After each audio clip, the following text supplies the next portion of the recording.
Madam President. Senator from North Dakota. Thank you, Madam President. Madam President, I come to the floor today with, frankly, a heavy heart and a fair bit of trepidation. My goal over the next few minutes is to pay tribute to somebody who's so special, so remarkable, so beloved, so important to my home state of North Dakota that I feel inadequate, frankly.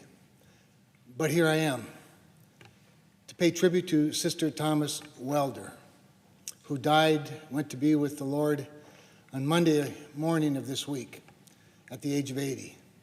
Sister Thomas was, for 31 years, the president of the University of Mary. In the last several served as president emerita, very active.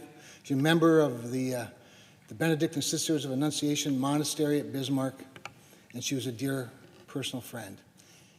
And not just to me, but to everyone. And when I say everyone, I mean everyone that met her. Unprepared, frankly, to begin, really, to address all that she is and was and does and means to people. I first of all, Madam President, would like to ask for unanimous consent to put into the record her obituary as well as the news release announcing her passing from the University of Mary. Without objection. Thank you, Madam President. I'm going to read some of the facts of her life from her obituary and do my best to fill in some personal thoughts while I do that. I'm not going to read the entire thing. It starts out, Sister Thomas Welder, 80, a member of the Benedictine Sisters of Annunciation Monastery, Bismarck, and president of the University of Mary for 31 years, passed into eternal life June 22nd, 2020, at the monastery, following a recent diagnosis of kidney cancer. A graduate of St. Mary's High School, she joined Annunciation Monastery after a year of college in Minnesota. Attracted by the community and prayer life of the sisters, she felt God's call to become one of them.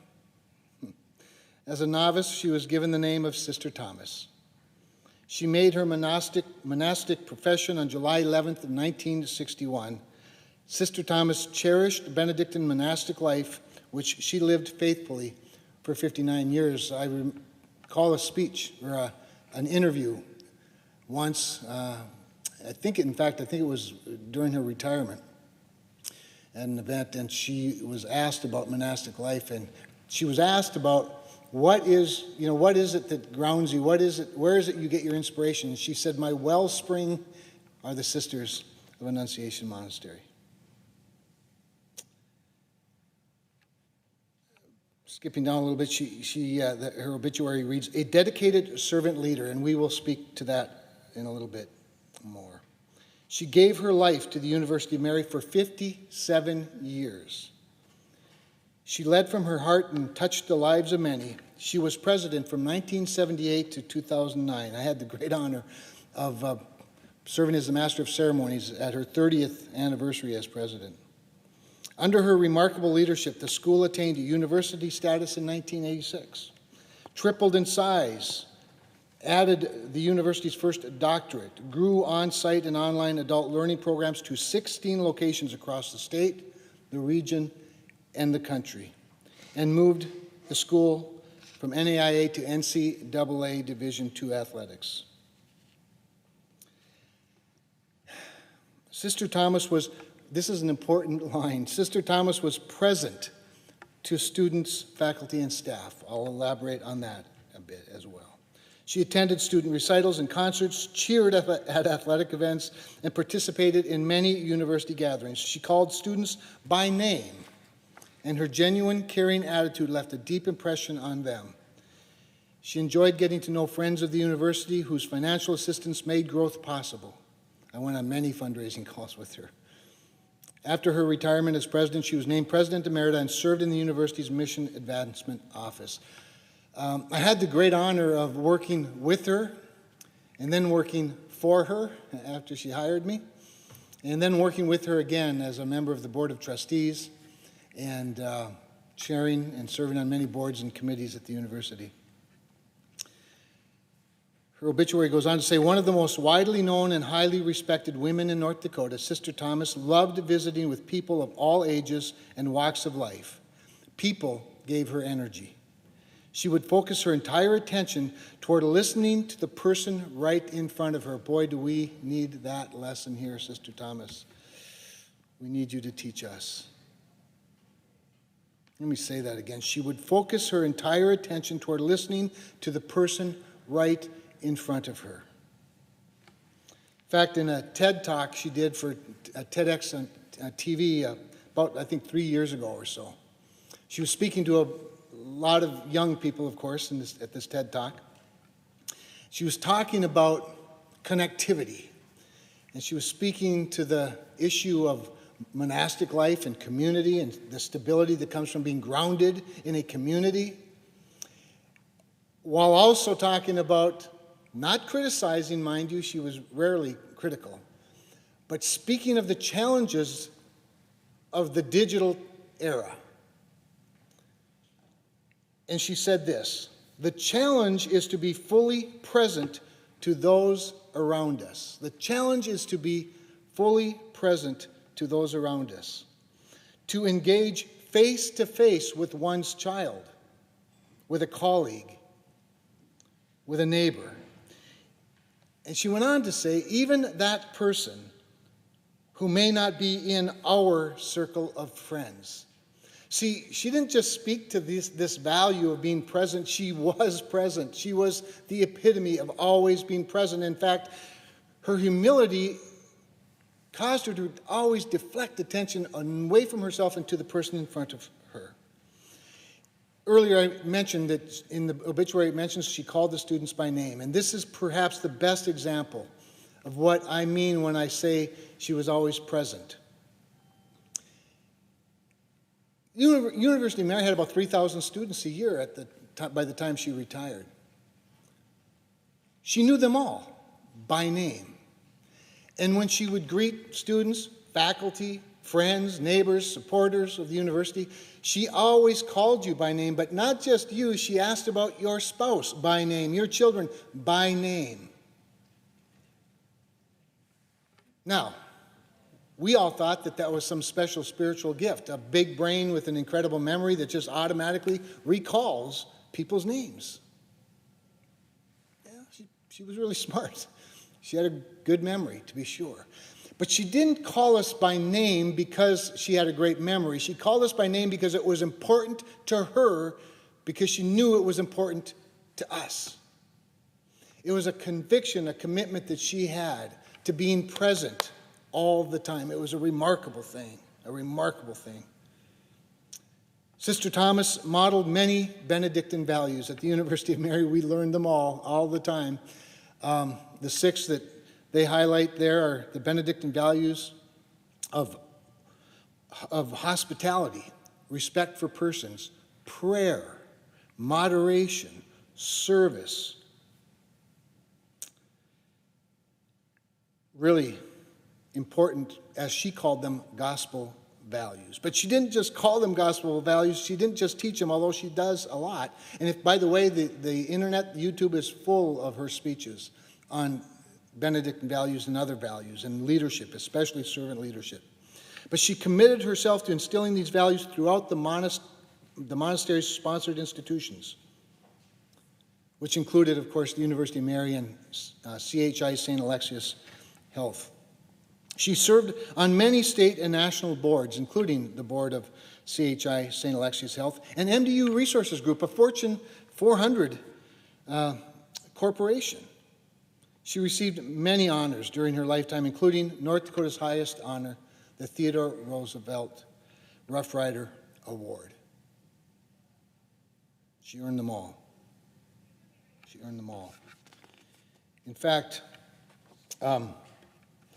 whenever she was complimented, which was often, as you might imagine, when you know as many people as she knows, and accomplished as much as she accomplished, she always, as I said earlier, always deflected her accomplishments, gave someone else credit. She said this in an interview once when confronted with her many accomplishments. She said, "I've always been blessed with the sense that I can do only what I do with the guidance and the help of the Spirit. Think of that.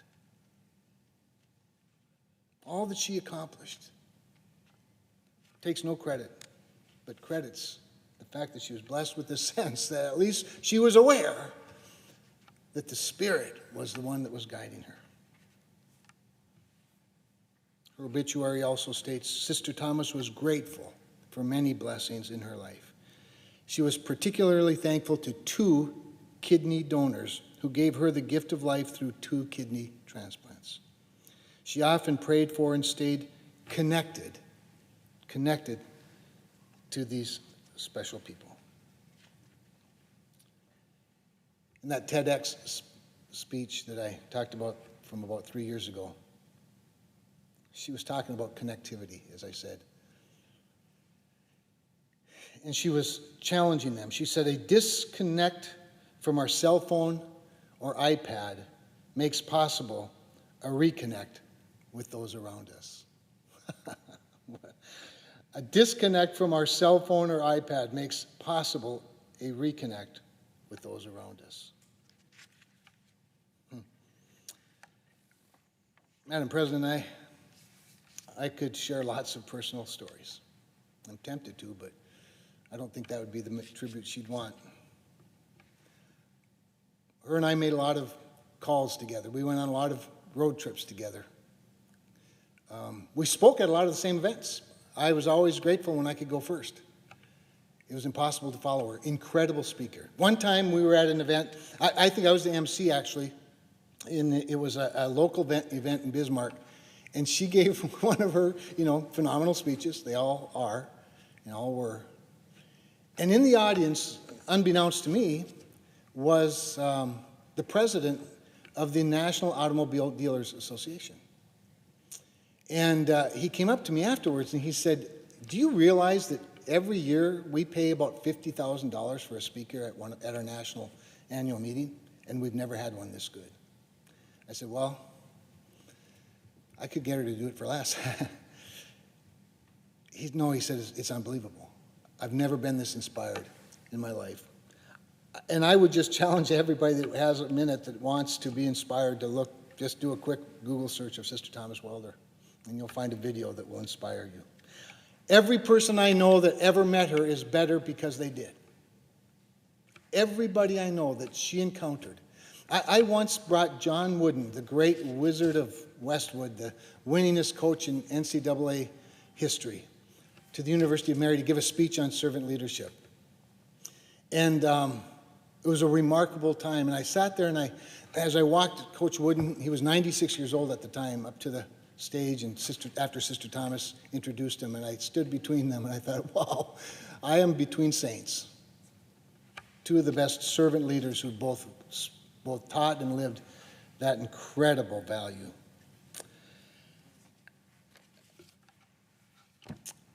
As I said, my heart is heavy. It's hard not to be sad, and yet Sister Thomas and I have all of the things we talked about over the many years that I worked with her and for her.